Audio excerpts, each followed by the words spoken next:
Muy buenos días.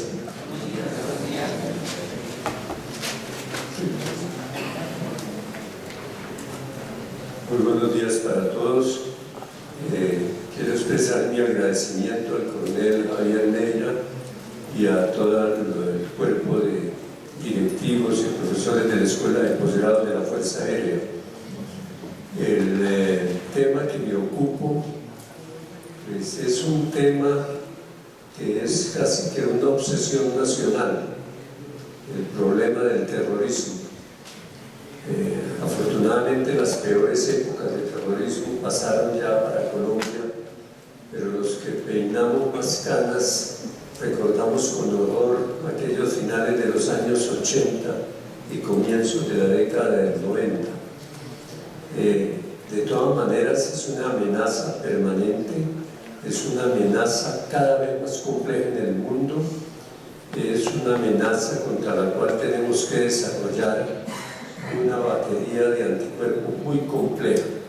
La ciencia y la tecnología tienen un lugar de primera fila para afrontar este problema.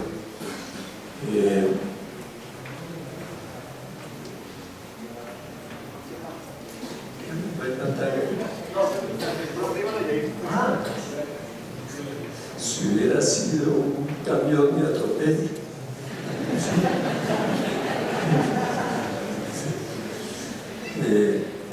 Comienzo por los conceptos básicos. Yo soy de la escuela que dice que no hay nada más práctico que una buena teoría.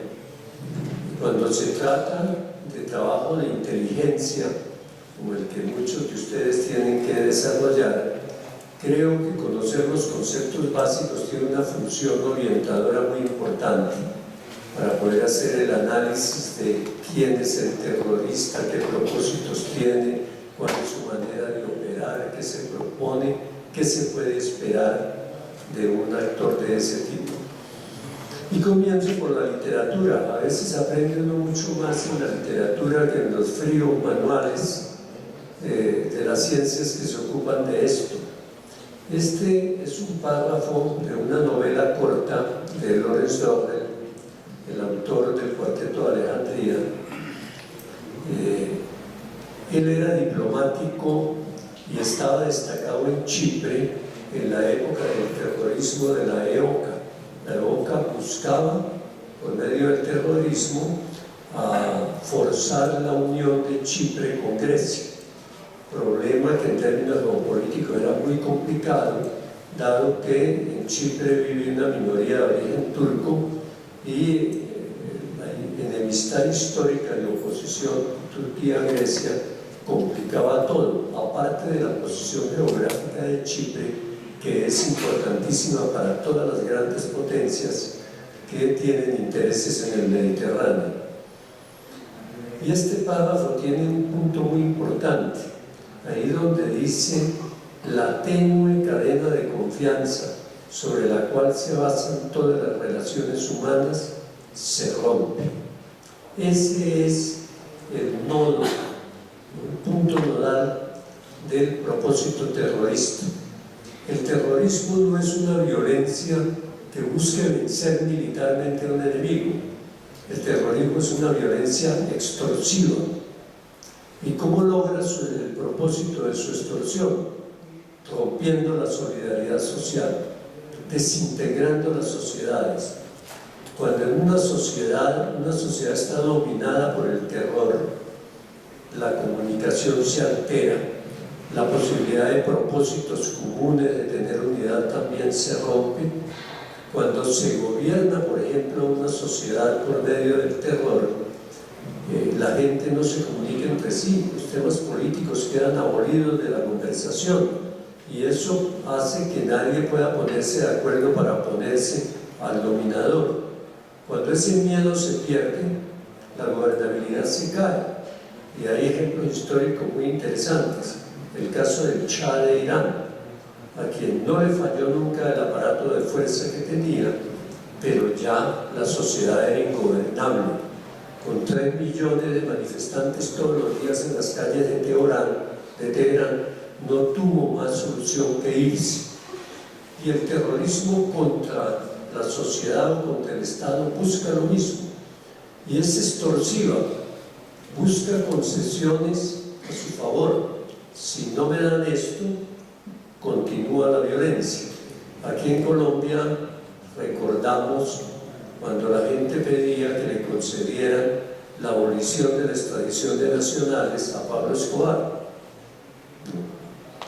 Mucha gente decía, bueno, pues no a la extradición, y en cierta forma lo logró por un breve lapso con una disposición de la Constitución del año 91 que en el año 95 fue reformada. Definir el terrorismo es muy difícil. Alguna vez el presidente López Michelsen, en alguna conversación tal vez en el Instituto de Estudios Liberales, nos decía, es que el terrorismo no es una entidad en sí misma. Hay delitos con propósito terrorista. Un asesinato puede ser pasional, un asesinato puede ser también funcional, por ejemplo en una pelea entre mafias, o un asesinato puede cometerse con el propósito de generar terror. En ese sentido el terrorismo es bastante inasible. Si uno mira los códigos penales del mundo no encuentra dos definiciones iguales. Naciones Unidas ha intentado una definición universal para el terrorismo, una tipificación penal homogénea, y no lo ha logrado. Eso, entre otras cosas, le da a los terroristas unas grietas por las que se pueden esconder y escapar. Y es que lo que es delito en una parte puede no serlo en otra, o tener una calificación distinta. En ese sentido, lo único que permite definir el terrorismo es el propósito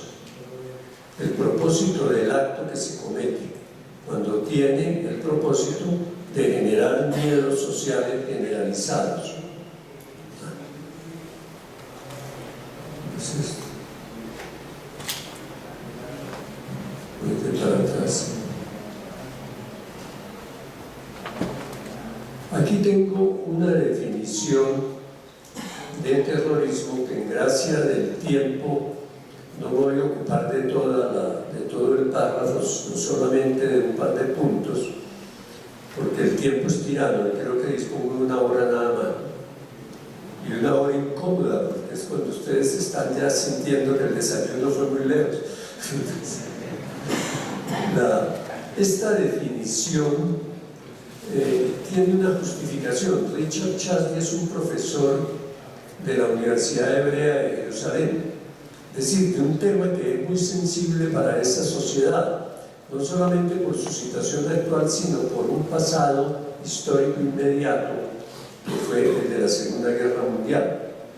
Él tiene un punto muy problemático, el punto número 4. ¿No? Dice que pues, el terrorismo no se justifica salvo que sea contra regímenes que han cometido, pues lo niega para los que no han cometido en el texto, ¿no? Pero si un régimen ha cometido violaciones execrables de los derechos humanos que se asimilen a los crímenes juzgados en el proceso de Nuremberg, ¿no? Y ahí nos meten un problema, y es la subjetividad para hacer la evaluación, ¿no? Para que se parezca un crimen de esa magnitud es muy difícil de repetir. Claro que en la historia de la humanidad puede pasar cualquier cosa, ¿no? Pero la pone muy difícil. Entonces queda casi que a criterio del terrorista juzgar.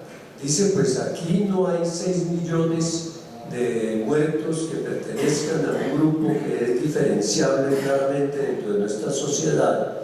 No se ha llegado a un horror como el de los nazis en términos cuantitativos, pero este régimen que tenemos es cualitativamente lo mismo, ¿no? Así no haya matado 6 o 10 millones. Y la subjetividad complica mucho el problema.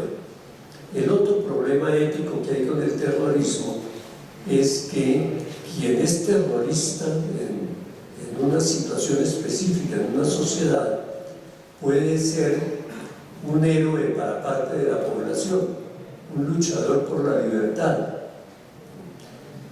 Uno no se atrevería en Francia, si está hablando de la historia de la resistencia francesa a la ocupación alemana en la Segunda Guerra Mundial, yo no me atrevería a decir en Francia que los de la resistencia francesa estaban violando el derecho de la guerra.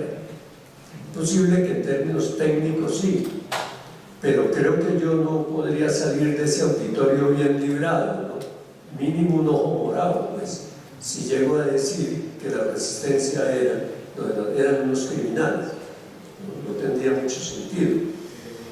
Eso hace muy complejo todo con este fenómeno. Tengo otra definición que me parece que aterriza mejor el problema, porque lo hace la definición por el propósito, el uso o la amenaza de uso. No siempre es cometer un delito, un acto terrorista, un hecho violento. A veces es simplemente utilizar una información de que se va a hacer o se hizo para generar miedo. Si yo llamo por teléfono al Dorado y digo que hay una bomba en el vuelo 395 que va para Valledupar, estoy cometiendo un acto de terrorismo aún si no es cierta la información, porque genero miedo. Inmediatamente bajan a todo el mundo del avión, bajan todos los equipajes, revisan hasta el último cable y debajo de todos los sombreros, y estoy generando un disturbio únicamente por una información falsa. Entonces el uso o la amenaza de uso, o si no me dan tal cosa yo voy a volar el Capitolio, o el comando del Ministerio de Defensa, o bueno, de la violencia por parte de un individuo o grupo, tanto si actúa a favor o contra la autoridad establecida. Cuando esa acción pretende crear, aquí viene el propósito, una angustia extrema o efectos inductores de miedo sobre un grupo seleccionado mayor que el de las víctimas inmediatas. El proverbio chino, ¿no? Mata a 10 y asustarás a 1000, mata a 1000 y asustarás a 100,000. Con el propósito de obligarlo a que acceda a las demandas de los perpetradores, el elemento extorsivo. Esta de Graham Warlow es un analista australiano. Él es un seguidor del pionero de los estudios del terrorismo en el siglo XX, Paul Wilkinson, y me parece que es una definición que lo lleva a uno por un camino más fácil.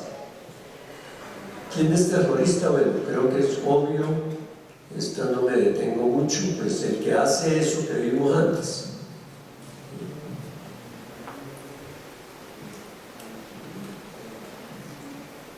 El terrorismo puede tener muchos orígenes, pero la mayor parte del terrorismo en el mundo es político. Hay terrorismo criminal, lo hemos vivido aquí en Colombia, aunque escaló a un nivel político por el tipo de pretensiones que tenía. No era revolucionario, el de Pablo Escobar, era de origen delincuencial, pero se podría calificar de subrevolucionario en el sentido de que pretendía contrastar decisiones de Estado, por ejemplo la extradición, o para que instituciones del Estado no se metieran con su negocio. Pero hay terrorismo criminal que no tiene esos alcances. En Colombia lo hemos vivido por la competencia intramafiosa, por ejemplo. Hubo una bomba en la calle 94, puesta por un clan de esmeralderos que se oponía a Carranza, y le puso una bomba donde tenía la sede de sus contabilidades, de sus empresas. Hay un terrorismo de origen psíquico. El caso más famoso en el mundo en los últimos tiempos tal vez es el de Unabomber, aquel terrorista que enviaba cartas bomba a científicos de universidades que trabajaban en proyectos de desarrollo de armamentos nuevos. Él decidió luchar contra la participación de los científicos en este tipo de programas, vivía solitario en una cabaña en el estado de Montana y salía de viaje muy lejos del lugar donde vivía para poner en el correo las cartas bomba. Lo hizo por varios años porque hacía un atentado y al siguiente atentado se demoraba mucho. Era muy difícil para los organismos de inteligencia seguir el rastro hasta cuando un hermano de él sospechó que el lenguaje de este terrorista se parecía mucho al de su hermano. Cuando su hermano decidió romper con su trabajo en una universidad para no participar en un proyecto armamentista, y le dio la información al FBI y efectivamente lo capturaron y era él. Pero estos no son los casos más frecuentes en el mundo. El terrorismo de guerra tiene un problema de diferenciación conceptual con el crimen de guerra que no está bien establecido, por lo menos en el lenguaje jurídico. Pues un acto de terror en medio de la guerra cometido por uno de los contendores sería un crimen de guerra en términos penales, digamos. Y el político, que es el 90 y tanto % de los atentados terroristas en el mundo.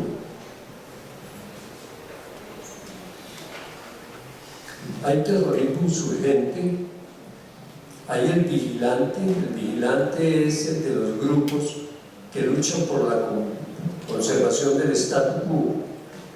La palabra viene del inglés, de la conquista del oeste, las comunidades que no tenían todavía el Estado presente para que las protegiera, nombraba un grupo, sacaba del grupo grande un pequeño grupo de personas que se encargaban de vigilar y aplicar una ley que era una venganza del grupo, pues, el que se robaba una vaca lo colgaban.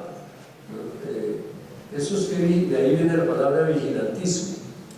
Aquí en Colombia podríamos considerar que algunos grupos paramilitares que tuvieron un proyecto contrainsurgente caben en esa clasificación, hacían terrorismo y era de tipo vigilante.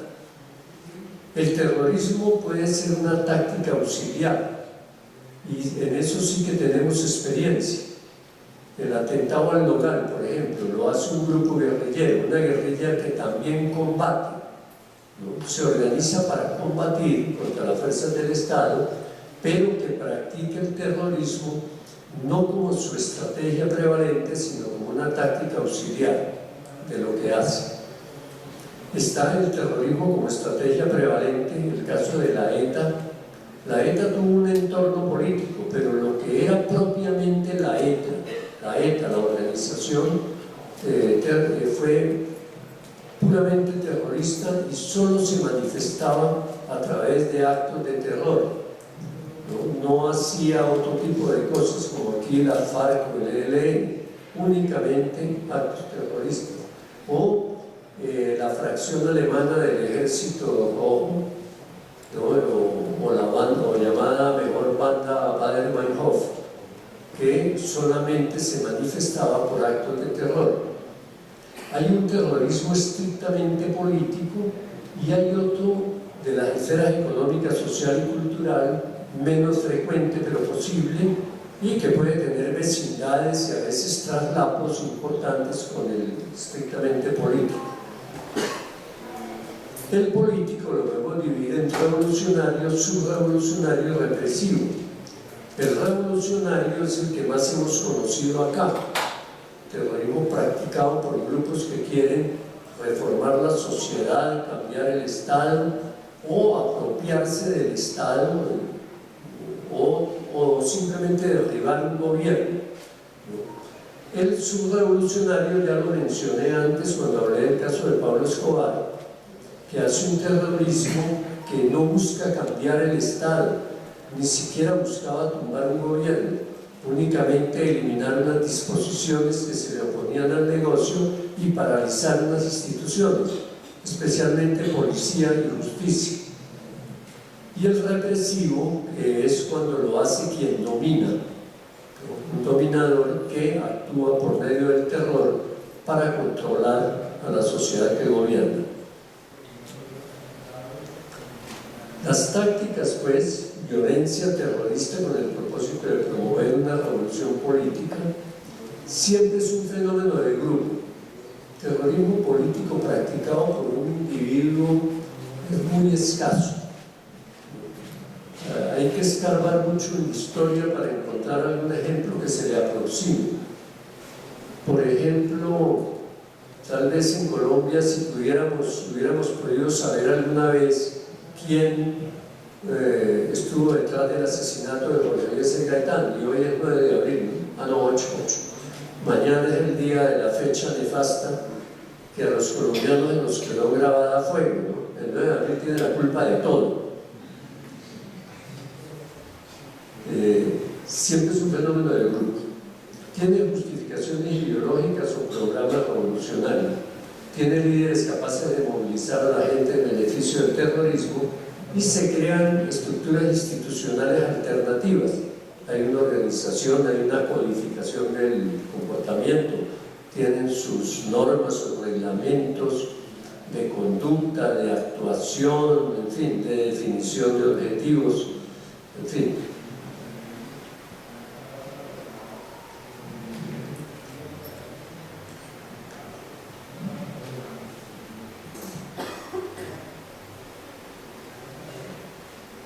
Hay organizaciones, sí. ¿Quiénes lo practican? El revolucionario. Organizaciones de puro terror, la ETA, partidos y movimientos revolucionarios o nacionalistas de liberación, el FNL argelino que luchaba por la liberación de Argelia, o nuestras guerrillas que lo hacen como táctica auxiliar, o el partido nazi en Alemania que tenía grupos que actuaban en la ilegalidad al tiempo que la corriente principal del partido participaba en la lucha electoral. El terrorismo de guerrillas, bueno, ya lo conocemos, el insurreccional, que se hace con el objetivo de estimular un levantamiento generalmente de corta duración. El de propaganda de los hechos, mantener presente un nivel en la población mediante actos de terror. Y el internacional, motivado por objetivos revolucionarios. Ese es el que nos va a ocupar más hoy, porque el terrorismo multidimensional es básicamente un terrorismo que traspasa fronteras y que con muchísima frecuencia no tiene ningún fundamento nacional, pero ya lo veremos al final. El subrevolucionario ya lo hemos mencionado, así que nos podemos saltar esta. Forzar al gobierno a cambiar su política sobre cierta cuestión o castigar. Tal vez menciono un caso distinto del colombiano, que es el de las Brigadas Rojas italianas. Brigadas Rojas nunca tuvo un programa revolucionario claro, pero castigaba funcionarios, sobre todo funcionarios judiciales. Les disparaba. Tenía un elemento simbólico les disparaba las piernas, no necesariamente matarlos. Claro que si a uno le perforan la femoral y no alcanza a llegar a urgencias, pues ahí queda. Pero lo que querían era mostrarnos en silla de ruedas un escarmiento.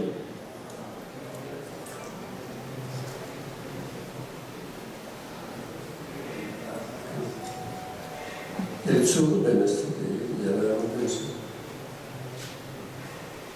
¿Qué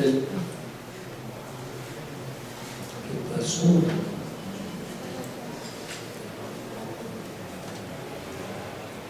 Estoy encantado con esto.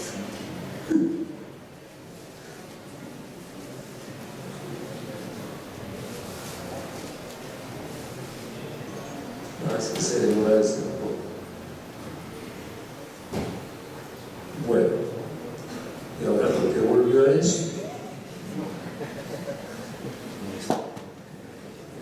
Este aparatico es terrorista.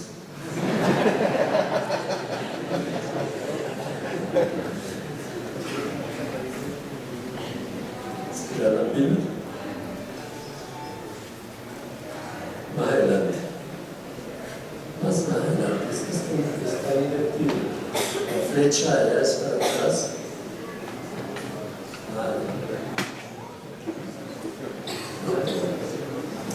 Mucho más. Por ahí voy, por atrás. ¿Cuáles son las justificaciones clasificaciones del terrorismo. Hay de varios tipos. Aquí tengo una clasificación de 4. Una de valor racional, ¿no? El fin justifica los medios. Luchamos por la ciudad de Dios de San Agustín, pues la revolución es como el paraíso en la tierra. Luchamos por un fin muy noble, por un fin altruista. Y como no se hacen tortillas sin romper huevos, pues bueno, hay que practicar la violencia. A algunos les puede ir, como decía ese famoso filósofo colombiano Pablo Escobar, de mala, ¿no? Que por qué ponía bombas en cualquier lugar afectando a gente que no tenía nada que ver con nada, ¿no? De malas. Esa es la justificación de este tipo de terroristas. Tiene un problema. El fin justifica los medios, siempre es una trampa moral. Quien lo practica no cae en cuenta que la utilización de medios perversos pervierte los fines. Y si queremos un ejemplo, lo tenemos a la mano. La derrota política de la FARC, ¿en qué cabalgó? En la utilización de medios criminales, en los ataques a la sociedad que llegaron a afectar sectores muy grandes. Recordemos la época de las pescas milagrosas, cuando la gente no se atrevía ni a viajar de Bogotá a Villavicencio. Ese tipo de justificación por lo general opera contra quien hace terrorismo. Una actitud efectiva, racional, ha funcionado en el pasado. Este tipo de argumento lo utilizaron mucho los terroristas griegos. Yo empecé hablando de la EOCA y de una referencia a ellos, que decían que la independencia de Chipre había llegado por lo que ellos habían hecho. La verdad es que mucha gente analizando el problema piensa lo contrario. Los ingleses se querían ir, tenían muy serios problemas para financiar una presencia militar en muchas partes del mundo. A Estados Unidos lo encargaron del problema griego después de la Segunda Guerra Mundial porque ellos ya no tenían cómo. Habían salido arruinados de la Segunda Guerra Mundial. Se querían ir, pero no se podían ir mientras no resolvieran el problema de la lucha entre las distintas facciones chipriotas.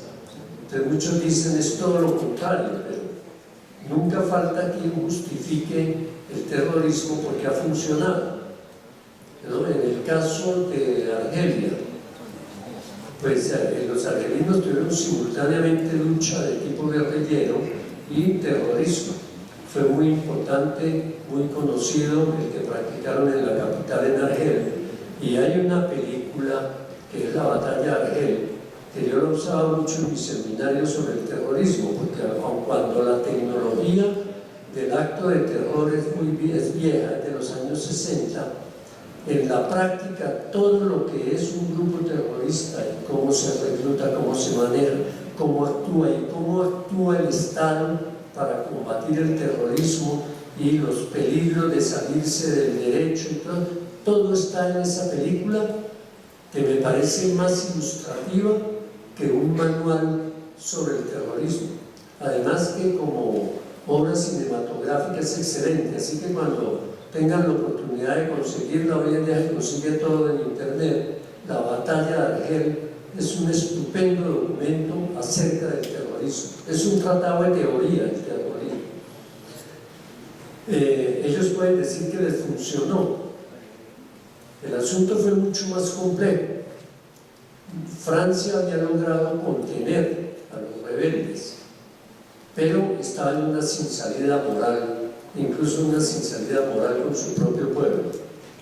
Y el general de Gaulle, que era un gobernante no precisamente progresista ni de izquierda, al contrario, un conservador de la escuela conservadora católica francesa más dura, entendió el problema y negoció y se salió de Argelia. Moralidad de justa venganza, lo vemos mucho en el Medio Oriente, ojo por ojo y diente por diente. El problema es que a veces son 20 ojos por un ojo y toda la boca por un diente, ¿no? Cuando se genera este tipo de dinámica, se entran espirales de violencia que cada vez hacen más difícil parar el proceso.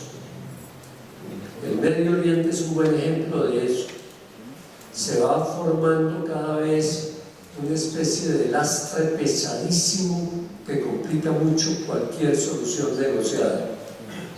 Y la teoría del mal menor: si no combatimos al enemigo, vendrán males mayores. Si atentaron contra un dirigente cercano a nuestro ideario, debemos contestar con un atentado a los contrarios, a los que creemos que lo hicieron o que son parte del grupo social o político que apoya a los que lo hicieron. Eso también genera una complicación grande. Ejemplos de justificaciones, aquí hay dos. La de Trotsky, antes de que Lenin hiciera una crítica muy severa de la utilización del terrorismo entre los bolcheviques, que decía que hay que conseguir lo que quieren por cualquier medio, si es necesario por un alzamiento armado, si hace falta por el terrorismo. O la de Frank Fanon, y probablemente Fanon nunca quiso darle el alcance que tuvo luego. Su obra fue muy difundida, fue una especie de bestseller de los movimientos levantados en armas en la segunda mitad del siglo XX, traducido a más de 60 idiomas, uno de los libros más difundidos en el mundo. Yo creo que más bien fue el prólogo de Jean-Paul Sartre al libro el que popularizó la idea y sacó esta conclusión de lo que Fanon dijo, pero con un alcance más limitado. La violencia es una fuerza purificadora, libera al nativo del complejo de inferioridad, de la desesperación y la inacción, lo hace intrépido y le restaura su propia estimación, que es lo que le permite levantarse y luchar. Esto en la película La batalla de Argel está pintado en lenguaje cinematográfico de una manera maestra. Cuando a un candidato a pertenecer al grupo terrorista le ordenan como prueba para ver si no es un infiltrado que mate a un policía francés. Y la manera como montan la escena es una excelente explicación de este punto, ¿no? Lo que él le grita a la gente cuando va a intentar matar al policía y se mete en un lío por eso. El revólver que le habían acabado de pasar, cuando él un niño dio una contraseña, lo sacaron de un canasto de un puesto de venta ambulante, estaba descargado. Lo único que querían quienes le pusieron la prueba era ver si él lo intentaba, no que lo hiciera. Pero él pensó que era en serio, que tenía que matarlo, y se puso al descubierto y casi lo mata el policía a él, logró escapar. Pero lo que le grita a la gente es: miren a nuestros opresores, no son superiores, son iguales a nosotros, así como ellos nos matan, yo también lo puedo matar, ¿no? Entonces es ese tipo de situación como justificación. Esta afirmación hay que explicarla mucho. Siempre que pongo esto, como que hay una fricción, ¿no? Como que no suena bien. ¿Cómo así que no es tanto un extremismo de los fines cuanto de los medios? Pues es así.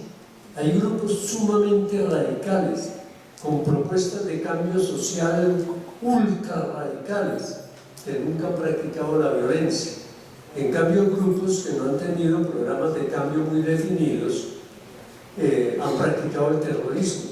Aquí en Colombia, ¿quiénes le dieron auge al terrorismo urbano en Colombia? El M-19, y el M nunca fue radical en los fines. Tanto que si ustedes ubican hoy en día dónde están en política los miembros del M-19, pues se van a llevar una sorpresa, ¿no? Rosenberg Pavón, el que se tomó la embajada de la República Dominicana, está con Uribe. Lo mismo Eber Bustamante, que fue alcalde de Zipaquirá. Hay otros que están en posiciones socialdemócratas o liberales sociales, estilo Navarro Wolf, porque era un movimiento que nunca fue doctrinario, pero sin embargo comenzó su carrera como grupo armado, tratando de imitar las guerrillas urbanas del sur del continente. Las guerrillas urbanas son muy difíciles de mantener, porque es que en las ciudades no se puede combatir como guerrilla. En las ciudades esos grupos acaban siendo puramente terroristas. No pueden hacer propaganda política abierta porque los detectan. No pueden combatir a la manera del terrorismo porque el Estado en las ciudades tiene medios mejores para aislar un problema, un ataque. Es muy complejo. Entonces lo que acaban haciendo es asaltar bancos para financiarse, atacar a blancos de alto valor simbólico, atacar dirigentes políticos, o como en el caso del primer acto terrorista del M-19, matar a un dirigente sindical porque según ellos era un traidor al pueblo. El caso de José Raquel Mercado, que apareció no muy lejos de acá, de este lugar, tirado en una glorieta, no ejecutado por traidor al pueblo. Problema de subjetividad del grupo con el tratamiento del problema. Bien, llegamos a lo que toca, terrorismo contemporáneo, y ya no voy a pasar más. Tengo varias más, pero esto es muy larga esta ayuda, y yo creo que con esto tenemos suficiente para lo que nos queda de tiempo. El terrorismo contemporáneo tiene características que por lo menos en términos cuantitativos lo aleja del terrorismo político moderno en sus inicios. Terrorismo ha habido en toda la historia de la humanidad, pero a fines del siglo XIX aparece un tipo de terrorismo político que es como el comienzo de este tramo de la historia de la humanidad, que fue básicamente terrorismo anarquista. Y una de las tácticas de ellos era matar a las cabezas de la dirigencia política y social de un Estado. Mataron a un hermano del zar de Rusia, el gran duque heredero del trono en ese momento. Mataron un par de dos presidentes franceses. En Estados Unidos asesinaron al presidente McKinley. Mataron a la emperatriz Sisi. Y aquí los más viejos recordaremos la película que fue muy famosa en su momento, ¿no? Todos tienen cara de ser mucho más jóvenes. Asesinaron a la esposa del emperador del Imperio Austrohúngaro con la idea de que matando las cabezas caía el sistema. Nunca entendieron que ya a fines del siglo XIX las sociedades, por lo menos las sociedades europeas donde este terrorismo se dio, habían avanzado ya a unas formas de gobierno muy complejas, muy burocratizadas, y digo burocratizadas en el buen sentido de la palabra, si es que tiene alguno la palabra burocracia. Hay un buen sentido, pues el weberiano, que es una forma de organización de la dominación, y que muerta una cabeza, pues siempre había alguien listo para reemplazarlo, ¿no? El problema no era ese. El terrorismo fue durante largo tiempo después de esa etapa un terrorismo más bien de las derechas en Europa, de los partidos fascistas y del partido nazi. Y luego hay una etapa en que la izquierda es la que se roba el protagonismo. El terrorismo puede venir de cualquier lado del espectro político. ¿Por qué? Porque es un extremismo de los fines. El que dice no puedo montar mi proyecto, no lo puedo acelerar por las vías normales. La única manera para que la gente entienda es golpear con violencia. Esa es un poco la mentalidad del terrorismo, y el terrorista tiene una mentalidad también como de médico infectólogo, ¿no? No bastó con 1.800.000 unidades de penicilina, entonces póngale 3.600.000. No bastó con eso, combínelo con tetraciclina y con terramicina y con caramicina, póngale un cóctel, en fin. El terrorista es lo mismo. Hace un acto de terror, no logra el efecto deseado, es que no entienden, es que están enajenados, no han entendido la claridad de nuestro propósito, entonces en vez de 100 kilos de dinamita, métanle 200, ¿no? Es una mentalidad de ese tipo. Pero camino hemos llegado ahora en el terrorismo globalizado a un terrorismo que no conoce límites morales. En el pasado, el terrorista anarquista todavía tuvo algunos límites. Por ejemplo, no atentar donde hubiera niños, no únicamente el ataque limpio a, si era selectivo el asesinato, a quien se debería matar, no más, o con un mínimo de lo que ahora llamamos daños colaterales. Pero eso se ha ido perdiendo. Los métodos del terrorismo cada vez son más bárbaros, ¿no? Y cada vez más usan medios más destructivos y no conocen límite moral alguno. Entonces, y es ahora globalizado y transnacional. Tal vez gano tiempo si pongo un ejemplo. Al-Qaeda. Al-Qaeda es el mejor ejemplo de esto que Estado Islámico, porque Estado Islámico tiene una característica: lucha por montar una entidad política, una asociación política, religiosa también. El califato del primer momento de la religión musulmana, ¿no? El legado de Mahoma, un califato único para toda la umma. En cambio, Al-Qaeda, digamos que tiene una característica más laica y más moderna, y es que Al-Qaeda no tiene fundamento nacional alguno, ni siquiera como propósito. Al-Qaeda no lucha contra un único oponente, sino contra una civilización en nombre de otra civilización. Si utiliza argumentos de tipo religioso, no hace el terrorismo de Al-Qaeda un terrorismo religioso.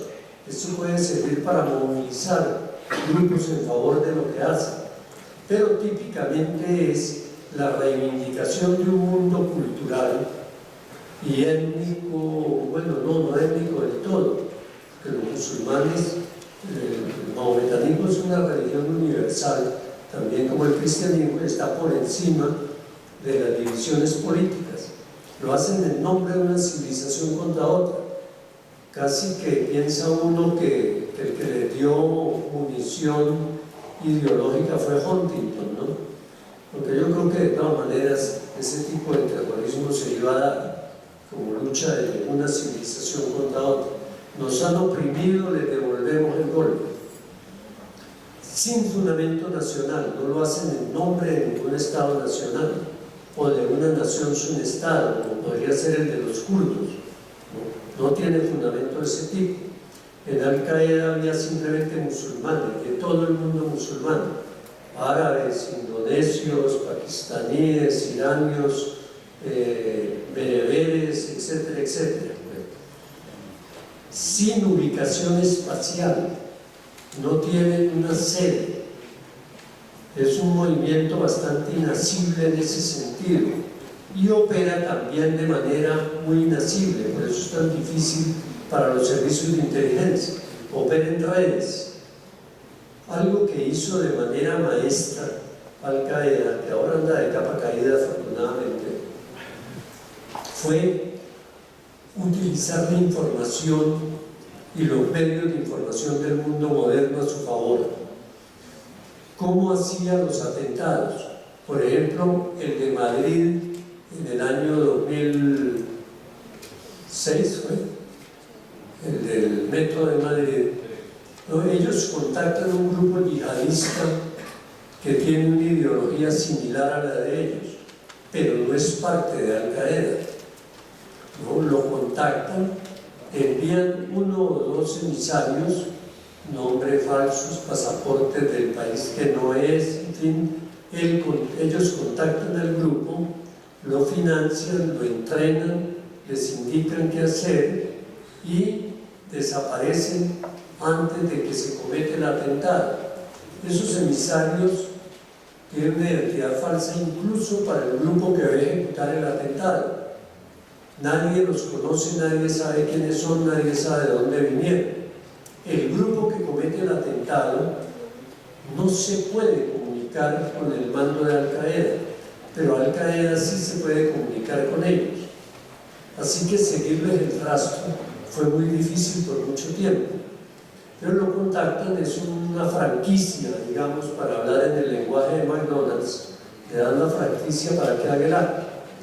Los financian, le dan el explosivo si no lo tienen, se lo enseñan a manejar, en fin, y ese grupo delegado comete el atentado. Entonces, se pierde el rastro, se mantiene esa característica de no tener ni fundamento nacional ni ubicación espacial. No tienen un lugar preciso donde se asienten.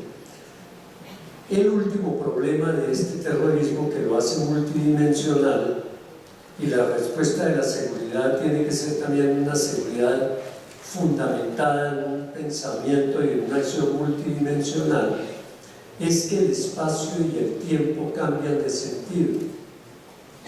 El espacio-tiempo de hoy es una cosa completamente distinta. Un grupo ordena un atentado y ese grupo está ubicado en una ciudad de Irak y desde allá maneja los hilos en tiempo real, pero no es el que comete el atentado. El atentado lo puede cometer un hacker en un café internet de Ciudad de Panamá y lo comete en una ciudad canadiense, ¿no? Desde ahí, un ataque cibernético. Cosas de ese tipo en el mundo de hoy son posibles. Entonces, se ha convertido el terrorismo internacional en una especie de fantasma muy difícil de localizar. Y la única manera de combatirlo es combatirlo con medios tan descentralizados y tan avanzados tecnológicamente como los que utiliza el perpetrador del atentado. Y ahí viene una dificultad muy grande para los estados. Las tareas de inteligencia son tareas muy difíciles de controlar. Un estado tiene muchas dificultades para controlar sus servicios de inteligencia. Un servicio de inteligencia tiene muchas maneras de evadir el control. Por eso, casi siempre hay estructuras burocráticas complejas y pesadas para controlar a los servicios de inteligencia. Pero, simultáneamente, ese tipo de estructura burocrática pesada no es apta para combatir este tipo de terrorismo. Habría que combatirlo de una manera tan descentralizada como la manera que utiliza el enemigo. Y ahí viene el problema. Si el Estado lo descentraliza, pierde control. Y si pierde control, queda sin saber hasta dónde puedan llegar en el combate, sobre todo si toman un camino equivocado en la investigación. En fin, el Estado tiene muchas dificultades para enfrentarse a eso, pero además el espacio-tiempo del Estado también ha cambiado. Hoy en día la seguridad no la puede garantizar un solo Estado en particular. En el pasado tuvimos un paradigma para todo el área de defensa y seguridad en el mundo de los estados llamados westfalianos, de soberanía excluyente, que cada quien atienda su propia seguridad. Para yo estar seguro, debo armarme. Y si no puedo pretender vencer a mis potenciales enemigos, a mis competidores, por lo menos disuadirlos por el costo que van a tener si intentan algo contra mi seguridad. Pensemos, por ejemplo, en el caso suizo. Suiza se defendía con un aparato militar impresionante para su tamaño. No podía aspirar a vencer militarmente a ninguno de sus vecinos, pero les mandaba el mensaje del erizo: si me ponen la mano encima se van a pinchar. ¿No? ¿Por qué no los atacaron los franceses en la Primera Guerra Mundial, que tuvieron la intención, por lo menos se les pasó por la cabeza, para poder flanquear a los ejércitos alemanes? Idea que también tuvo Hitler para tener una conexión más directa con Italia. Ya después del desembarco en Normandía llegaron a pensar en que por qué no ocupar Suiza o una parte de Suiza, porque el costo de la operación era elevadísimo. Ese era el paradigma de antes, que cada quien cuide de su propia seguridad. Luego pasamos a un paradigma, digamos, un poco más altruista, ¿no? Y es que mi seguridad propia no cause inseguridad en terceros. Hoy en día tenemos un paradigma diferente, y es mi seguridad propia es también la seguridad del otro. Hoy en día los estados tienen mecanismos de seguridad cooperativa, no solamente colaborativa, sino cooperativa, para afrontar amenazas transnacionales que son amenazas para todos simultáneamente. El crimen organizado internacional, por ejemplo. Colombia no puede combatir solo el narcotráfico. Parece que en el mundo hay estados que pretenden que Colombia puede hacerlo sola. Es un problema de corresponsabilidad mundial.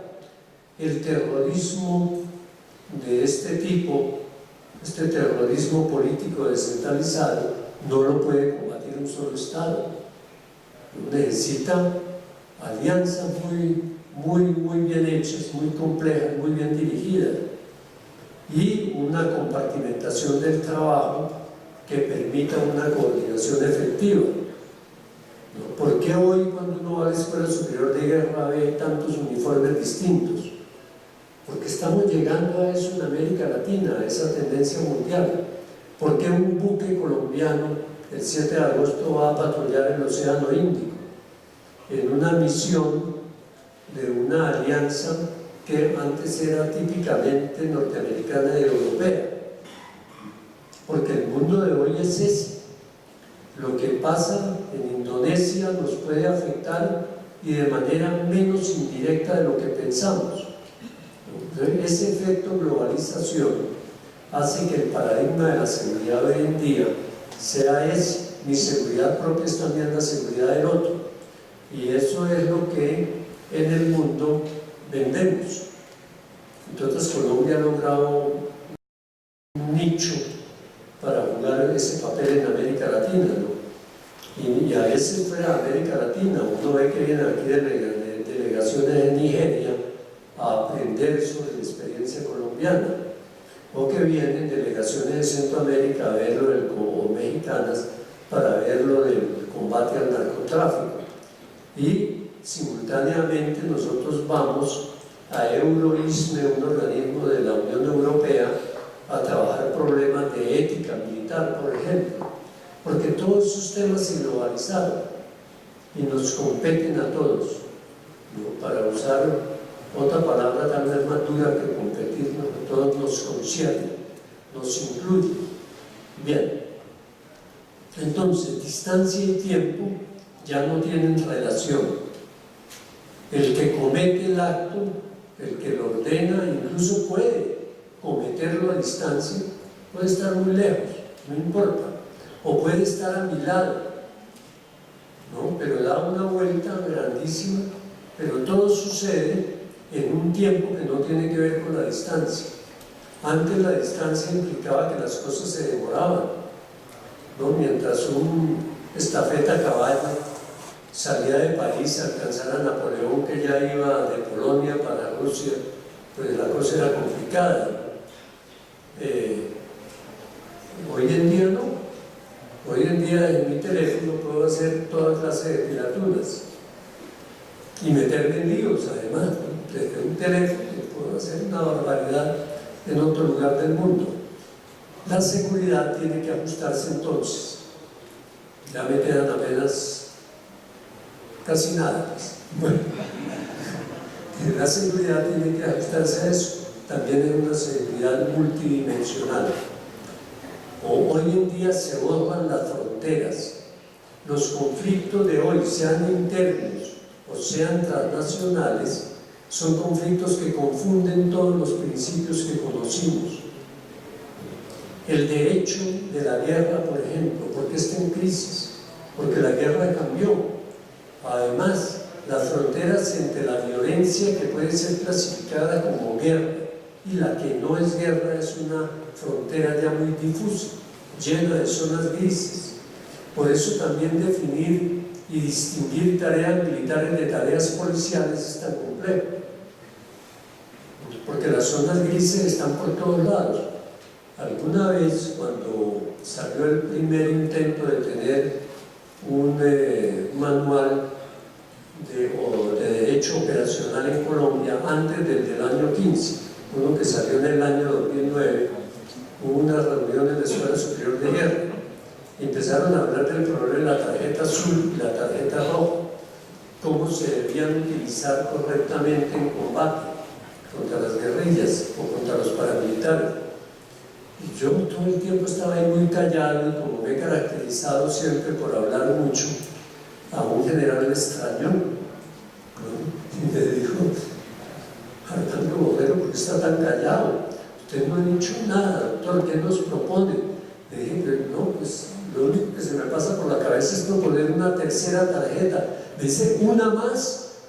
Estamos como estamos con dos. ¿Y cuál propone usted? Le dije: la tarjeta gris, porque es que no hallábamos acuerdo ninguno entre el uso de la roja y la azul. Había una franja en la que todo quedaba confundido, y eso lo produce la transformación de los conflictos armados hoy en día. ¿Para dónde va el mundo? A veces, cuando amanezco pesimista, veo el panorama ominoso. Cuando uno piensa que hay dos coroneles chinos que sacan un libro en el que justifican que los estados mismos practiquen formas de seguridad y defensa como la que usan estos grupos que no son estatales, uno, como decimos aquí coloquialmente, se timbra, ¿no? Ellos dicen: si el que nos amenaza nos supera totalmente en el plano militar, tenemos derecho a defendernos con todos los medios a nuestro alcance. Y por eso su libro se llama La guerra sin límites, la guerra sin cortapisa ninguna. Estamos en un momento de transición en el mundo en que, si no avanzamos a unas formas de ejercicio de la autoridad por encima del Estado-Nación, el Estado-Nación está en crisis, pero sigue vivo. Es el marco de referencia para la vida de la gente más importante que hay. Es el marco regulatorio en el que nos desenvolvemos, pero está en crisis en muchos sentidos. Pero las sesiones de soberanía e instancias internacionales o transnacionales todavía no es clara. Y la sociedad civil también se transnacionaliza. Hoy en día la institucionalidad no estatal también desborda las fronteras, ¿no? Una ONG se pudo haber creado en la Gran Bretaña, pero hoy en día nadie sabe si pertenece o no a un Estado, ¿no? De dónde Greenpeace, ¿no? Opera en todo el mundo y tiene legitimidad en todo el mundo, y así con muchas organizaciones de sociedad civil y el Estado en las mismas. Entonces estamos en una situación crítica. Tenemos un terrorismo que tiene todas estas características que lo hacen más difícil para combatir desde un Estado solitario.